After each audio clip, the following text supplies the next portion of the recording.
Please subscribe to Facetv Africa and turn the notification on. Facetv Africa, ẹ jọ̀ọ́, subscribe, hete. Face TV was Swoby.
Oniba Ekun ìràwé ìgbó bí ìdìgbò ìràwé ọ̀dọ́ bí ìdìgbò lọ́dọ̀ onítọ́ba nínú òkùnkùn ní gbogbo ọ̀nà èlò dáhùn ẹni tó bá kò rí Yorùbá níbi ọmọ rẹ̀ á dá lóhùn àyà rẹ̀ á dá lóhùn ọkọ rẹ̀ á dá lóhùn ẹbí rẹ̀ á dá lóhùn oníkẹ́kẹ́ ẹ̀yẹ ló máa bọ̀ wọ́n wọ̀ kóṣó ìtẹ̀mbẹ́ ìyẹ̀rí ìyẹ̀rí kò jẹ́ kó ọmọdé ìrògbò òdì àgbo òun ló dín bá bọ̀ òun nà njọba wọn ẹlẹ́yẹ ń bàjá oníkẹ́kẹ́ ìmẹ̀sì Oniba Ekun. Come and answer your questions here.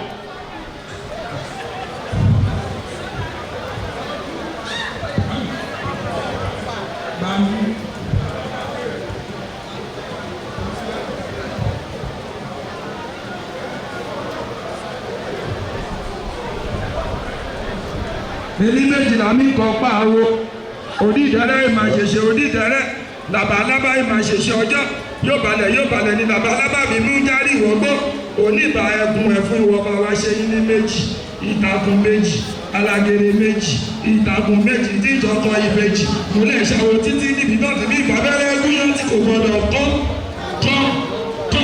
ẹ ṣàwọ títí níbi náà tí ní pẹpẹ ẹpa síbẹ̀ tí kò gbọdọ̀ dànù ọrùn mi láṣàwọ ó gbogbo ìlẹ̀kẹ̀ Oniba Ekun ṣàwọ ẹ ṣàwọ onímẹ̀sì tọ́lé ẹ ṣàwọ onímọ̀lẹ́ra ẹ̀yin lọ́mọ abáwo jẹ́ ẹ̀yin lọ́mọ abáwo ibi tí àwọn tẹ àwọn àrùn nímẹ̀sì tọ́lé ní ìmọ̀lẹ́ra yìí.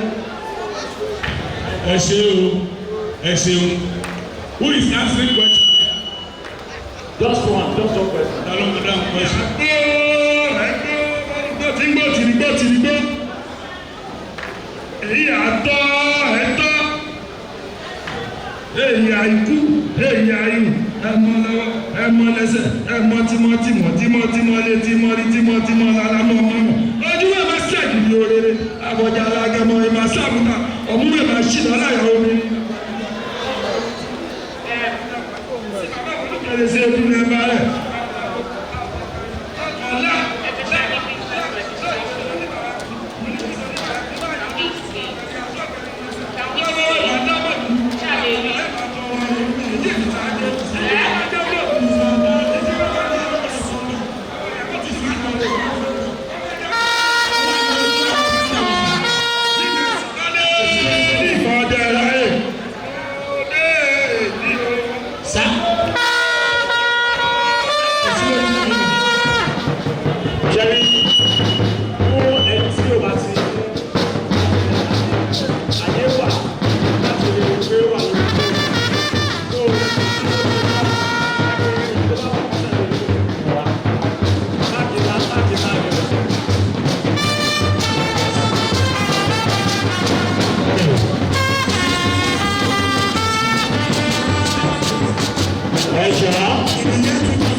Are we through?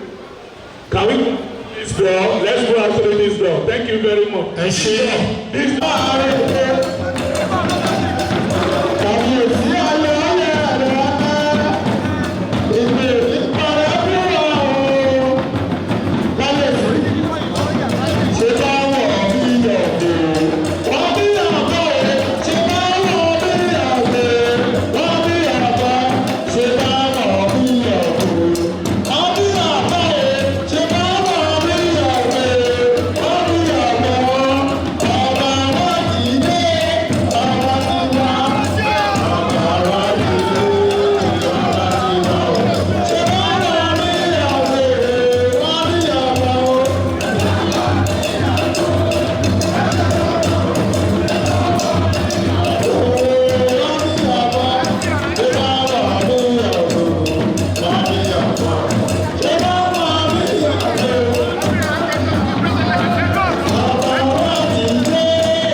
Please subscribe to Face TV Africa and turn the notification on.